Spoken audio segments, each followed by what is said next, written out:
Hi friends, കുട്ടിയുടെ പുതിയൊരു വീഡിയോയിലേക്ക് ഏവർക്കും സ്വാഗതം. ഫ്രണ്ട്സ്, നമ്മൾ മിക്കപ്പോഴും ചേർന്ന് ചിക്കൻ റെസിപ്പീസ് ആണല്ലേ. അപ്പോൾ ഇന്നൊരു വെറൈറ്റിക്ക് ഒരു വെജിറ്റബിൾ റെസിപ്പിയിലാണ് നമ്മൾ വന്നിട്ടുള്ളത്. വെജിറ്റബിൾ സമൂസ. സമൂസ വളരെ എളുപ്പത്തിൽ തന്നെ വീട്ടിൽ തയ്യാറാക്കാൻ നമുക്ക് നോക്കാം. പറഞ്ഞ ആവശ്യിക്കുന്ന നേരെ വീഡിയോയിലേക്ക് പോകും.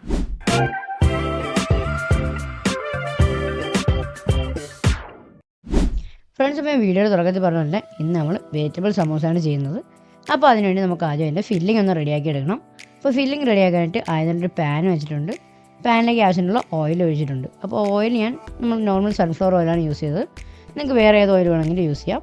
അതിനകത്തേക്ക് ഞാൻ ഒരു 3-4 ചില്ലി ചോപ്പ് ചെയ്ത് ആഡ് ചെയ്തിട്ട് നല്ല രീതിയിൽ ഒന്ന് വഴറ്റിയെടുക്കുകയാണ്. അപ്പോൾ നമ്മൾ ചില്ലി ഒന്ന് സെറ്റ് ചെയ്യുമ്പോഴത്തേക്കും അതിനകത്തേക്ക് ആവശ്യത്തിനുള്ള ജിഞ്ചർ ഗാർലിക് പേസ്റ്റാണ് ആഡ് ചെയ്തത്. നിങ്ങൾക്ക് നോർമലി ജിഞ്ചറും ഗാർലിക്കും ചോപ്പ് ചെയ്തോണമെങ്കിൽ ആഡ് ചെയ്യാം. എനിക്കിത് അവൈലബിൾ ആയതുകൊണ്ടാണ് ഞാനത് യൂസ് ചെയ്തത്. അപ്പോൾ അതൊന്ന് സെറ്റ് ആയിരുമ്പോഴത്തേക്കും അതിനകത്തേക്ക് ആവശ്യത്തിനുള്ള സവാളയാണ് ആഡ് ചെയ്ത് കൊടുക്കുന്നത്. ഏകദേശം ഒരു 3 മീഡിയം സൈസ് സവാള ചോപ്പ് ചെയ്താണ് നമ്മൾ ആഡ് ചെയ്ത് കൊടുത്തിട്ടുള്ളത്. അപ്പോൾ നമ്മുടെ സവാള നമുക്ക് നല്ല രീതിയിലൊന്ന് വഴറ്റിയെടുക്കണം.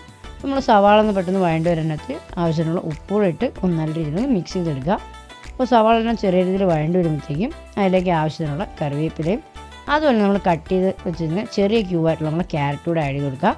അപ്പോൾ ഇത്രയും ആഡ് ചെയ്തതിനു ശേഷം നമുക്ക് നല്ല രീതിയിലൊന്ന് ഈ മിക്സർ നല്ല രീതിയിലൊന്ന് വഴറ്റി സെറ്റാക്കി എടുക്കണം. അപ്പോൾ അതെല്ലാം ആഡ് ചെയ്ത് നല്ല രീതിയിൽ ഒന്ന് വഴറ്റി സെറ്റാക്കി എടുക്കുക. അപ്പോൾ നമുക്ക് ഒരുപാട് നമ്മൾ ഓണിയനൊന്നും ബ്രൗണായി പോകണ്ട, നമുക്കൊന്ന് സ്വെറ്റായി കിട്ടിയാൽ മതി. അപ്പോൾ ഈ ഒരു സ്റ്റേജിൽ നമ്മൾ കുക്ക് ചെയ്ത് ചെയ്യുന്ന ഉരുളക്കിഴങ്ങാണ് ആഡ് ചെയ്ത് കൊടുത്തത്.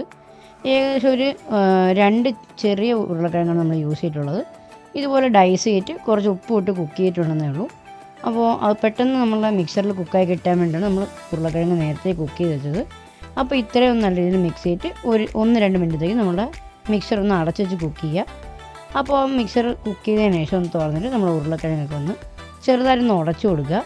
വേറൊന്നുമല്ല, നമുക്കിങ്ങനെ ഫുൾ ആയിട്ട് വയ്ക്കുമ്പോൾ നമ്മളതിൽ വയ്ക്കുമ്പോഴത്തേക്കും നമ്മുടെ സമോസ പൊട്ടിപ്പോകാൻ ചാൻസ് ഉണ്ട്. അപ്പോൾ അതുകൊണ്ടും കൂടെയാണ് നമ്മളൊന്ന് ബ്രേക്ക് ചെയ്ത് കൊടുക്കുന്നത്. അതുപോലെ തന്നെ ഫുള്ളായിട്ട് മാഷ് ചെയ്യേണ്ട, നമുക്ക് ചെറിയൊരു ബൈറ്റും കൂടെ കിട്ടണം. അപ്പോൾ അത്ര ആഡ് ചെയ്തതിന് ശേഷം അതിനകത്തേക്ക് ആവശ്യമുള്ള മസാലകളാണ് ആഡ് ചെയ്തത്. മഞ്ഞൾപ്പൊടി ആഡ് ചെയ്ത് കൊടുത്തിട്ടുണ്ട്, മുളക് പൊടി ആഡ് ചെയ്തു, പിന്നെ നമ്മൾ ആഡ് ചെയ്തത് ഗരം മസാലയും കുരുമുളക് പൊടിയാണ്. പിന്നെ ലാസ്റ്റ് എല്ലാം നോക്കിയിട്ട് ഉപ്പ് നമുക്ക് ആവശ്യമുണ്ടെങ്കിൽ മാത്രം ആവശ്യത്തിന് കുറച്ച് ഉപ്പ് കൂടെ ആഡ് ചെയ്തിട്ട് നല്ല രീതിയിലൊന്ന് മിക്സ് ചെയ്തെടുക്കുക. ഇപ്പോൾ നമ്മളെ മിക്സറിൽ എല്ലായിടത്തും മസാല ആവുന്ന രീതിയിൽ മിക്സ് ചെയ്യുക. അപ്പോൾ നമ്മുടെ മിക്സർ ഇപ്പോൾ ഓൾമോസ്റ്റ് റെഡിയായി. നമുക്കിനി ഒരു സാധനം ആഡ് ചെയ്യുള്ളൂ, ഗ്രീൻ പീസാണ്. അപ്പോൾ ഗ്രീൻ പീസ് ഞാൻ ഫ്രോസനാണ് യൂസ് ചെയ്തത്, അതുകൊണ്ട് ഞാൻ ഏറ്റവും ലാസ്റ്റ് സ്റ്റേജിലാണ് ആഡ് ചെയ്തത്. നിങ്ങൾ നോർമൽ ഗ്രീൻ പീസാണ് ഉപയോഗിക്കുന്നതെങ്കിൽ തുടക്കത്തിൽ പൊട്ടറ്റോൻ്റെ സമയത്ത് തന്നെ ആഡ് ചെയ്ത് ഒന്ന് കുക്ക് ചെയ്യാൻ ശ്രമിക്കുക. ഇപ്പോൾ നമ്മൾ മിക്സറെല്ലാം റെഡിയായി സെറ്റാക്കിയിട്ടുണ്ട്. ഇനി നമുക്കിതെല്ലാം നമ്മുടെ സമോസ ഷീറ്റിലേക്ക് ഒന്ന് ഫില്ല് ചെയ്തെടുക്കണം. അപ്പോൾ ഞാൻ ഈ വീഡിയോയിലും നമ്മൾ മുമ്പത്തെ വീഡിയോ പോലെ തന്നെ സമോസ ഷീറ്റാണ് യൂസ് ചെയ്തിട്ടുള്ളത്. റെഡിമെയ്ഡ് ഷീറ്റെല്ലാം നമുക്ക് അവൈലബിൾ ആണ് ഇപ്പോൾ എല്ലാ സൂപ്പർ മാർക്കറ്റിലും. ഏകദേശം ഒരു ഷീറ്റിനകത്ത് നമുക്കൊരു 25 ഒരു പാക്കറ്റിനകത്ത് ഒരു 25 ഷീറ്റോളം നമുക്ക് അവൈലബിൾ ആണ്. ഒരു 40-50 രൂപയെ നമുക്ക് അടുത്ത് വില വരുന്നുള്ളൂ. അപ്പോൾ ഞാൻ ഇതാണ് യൂസ് ചെയ്തിട്ടുള്ളത്. വരും വീഡിയോസിൽ നമുക്ക് പറ്റുമെന്നുണ്ടെങ്കിൽ ഉറപ്പായിട്ട് നമ്മൾ സമോസ ഷീറ്റ് ചെയ്യുന്നതാണ്. നിങ്ങളെന്തായാലും ഒന്ന് കമൻറ്റ് ചെയ്യുക, നമ്മൾ വേണമെന്നുണ്ടെങ്കിൽ ഒരു വീഡിയോ എന്തായാലും ഉറപ്പായിട്ട് ചെയ്യുന്നതാണ്. അപ്പോൾ ഇപ്പോൾ ഞാൻ വീഡിയോ കാണിക്കുന്ന പറഞ്ഞാൽ ഇതുപോലെ ഒന്ന് ഫോൾഡ് ചെയ്തിട്ട് അതിനകത്തേക്ക് ഏകദേശം 1-2 സ്പൂൺ ഫില്ലിങ് ഫില്ല് ചെയ്താൽ മതിയാവും. കാരണം നമ്മൾ ഓവറായിട്ട് ഫില്ല് ചെയ്ത് കഴിഞ്ഞാൽ നമ്മൾ തിരിച്ച് ഒന്നുകൂടെ ഫോൾഡ് ചെയ്ത് ഒട്ടിക്കുമ്പോഴത്തേക്കും നമ്മുടെ സമോസ കീറിപ്പോകാൻ ചാൻസ് ഉണ്ട്. അതുകൊണ്ട് ഒരിക്കലും ഓവറായിട്ട് ഫില്ല് ചെയ്യരുത്. അപ്പോൾ ആവശ്യത്തിന് ഫില്ലിംഗ് എല്ലാം ആഡ് ചെയ്തതിന് ശേഷം നന്നായിട്ടൊന്ന് വയ്ക്കുക. അതിനുശേഷം ചെറുതായിട്ടൊന്ന് പ്രസ് ചെയ്ത് കൊടുത്തതിന് ശേഷം നമുക്ക് ലാസ്റ്റ് സൈഡൊന്ന് ഒട്ടിച്ചെടുക്കണം. അപ്പോൾ നമ്മൾ ഈ ഒട്ടിച്ചെടുക്കുന്നതെന്ന് പറഞ്ഞാൽ മുമ്പത്തെ എൻ്റെ സമോസയുടെ വീഡിയോ, ചിക്കൻ സമോസയുടെ വീഡിയോയിൽ പറഞ്ഞിട്ടുണ്ടായിരുന്നു. നമ്മൾ മൈദയും അതുപോലെ തന്നെ വെള്ളവും ആവശ്യത്തിന് മിക്സ് ചെയ്തിട്ട് ആ ഒരു സ്റ്റാർച്ച് വെച്ചാണ് നമ്മളിത് ഒട്ടിച്ചെടുക്കുന്നത്. അപ്പോൾ ഞാൻ മുമ്പത്തെ വീഡിയോസിനകത്ത് ഇത് ഷെയർ ചെയ്തിട്ടുണ്ടായിരുന്നതാണ്. ഇതുപോലെ തന്നെ നിങ്ങൾക്ക് ഒട്ടിച്ചെടുക്കാമെന്നുള്ളേ ഉള്ളൂ. ഇപ്പോൾ ഈ വീഡിയോ കാണുന്ന ഈ ഒരു കൺസിസ്റ്റൻസിയിൽ മിക്സ് ചെയ്തെടുത്താൽ മതിയാവും. ഒരുപാട് ലൂസാകാനും പാടില്ല, എന്നാൽ ഒരുപാട് കട്ടിയായി പോകാനും പാടില്ല. അപ്പോൾ ഈ ഒരു സ്റ്റേജിൽ മിക്സ് ചെയ്തെടുത്തിട്ട് നമുക്ക് ഇതുപോലെ നമ്മുടെ എല്ലാ സമോസയും ഒന്ന് ഫോൾഡ് ചെയ്ത് സെറ്റാക്കി എടുക്കണം. അതിനുശേഷം നമുക്കെല്ലാം ഒന്ന് ഫ്രൈ ചെയ്തെടുക്കാം. നല്ല രീതിയിൽ ഫോൾഡായി സെറ്റ് ആകുന്നിട്ടുണ്ട്. ഇനി നമുക്ക് എല്ലാം ഒന്ന് ഫ്രൈ ചെയ്തെടുക്കാം. അപ്പോൾ ഞാൻ ഫ്രൈ ചെയ്യാനും സൺഫ്ലവർ ഓയിൽ തന്നെയാണ് യൂസ് ചെയ്തിട്ടുള്ളത്. നിങ്ങൾക്ക് വേണമെങ്കിൽ വെളിച്ചെണ്ണ ഉപയോഗിക്കാമെന്നുള്ളേ ഉള്ളൂ. അപ്പോൾ ഓയിലെല്ലാം നല്ല ചൂടായി വന്നതിന് ശേഷം മാത്രം സമോസ ആഡ് ചെയ്ത് കൊടുക്കുക. അപ്പോൾ നിങ്ങൾക്ക് വീഡിയോ കാണാമായിരിക്കും. അപ്പോൾ ആദ്യം നമ്മൾ ഇടുന്ന സമയത്ത് തീ ഹൈ ഹീറ്റിലും പിന്നെ ഒരു മീഡിയത്തിലേക്കും വെക്കുക. ഇല്ലയെന്നുണ്ടെങ്കിൽ പെട്ടെന്ന് കരിയാൻ ചാൻസ് ഉണ്ട്. നമുക്ക് ജസ്റ്റ് ഔട്ടർ ക്രസ്റ്റ് നല്ല കളറായും ക്രിസ്പിയായും വന്നാൽ മതി.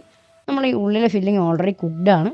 അതുകൊണ്ട് നമുക്ക് ഇപ്പോൾ ഈ വീഡിയോ കാണുന്ന ഈ ഒരു കളറാകുമ്പോഴത്തേക്കും നമുക്ക് നമ്മുടെ സമോസ എല്ലാം എടുക്കാമെന്നുള്ളതാണ്. നമ്മൾ സമോസ എല്ലാം റെഡിയാണ്. ഇനി നമുക്കൊരു സർവിങ് ഡിഷിലേക്ക് മാറ്റാം.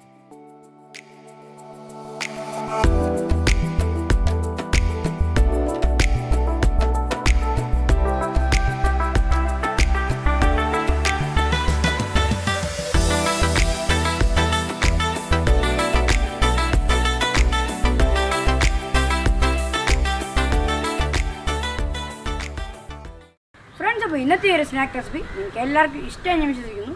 എല്ലാവർക്കും വളരെ എളുപ്പത്തിൽ തന്നെ വീട്ടിൽ ചെയ്യാൻ പറ്റുന്ന ഒരു റെസിപ്പിയാണ് ഞാൻ ഇന്ന് ഷെയർ ചെയ്യുന്നത്. അപ്പോൾ എല്ലാവരും ട്രൈ ഔട്ട് ചെയ്ത് നോക്കിയിട്ട് നിങ്ങൾ അഭിപ്രായങ്ങൾ മറക്കാതെ കമൻറ്റ് ചെയ്യുക.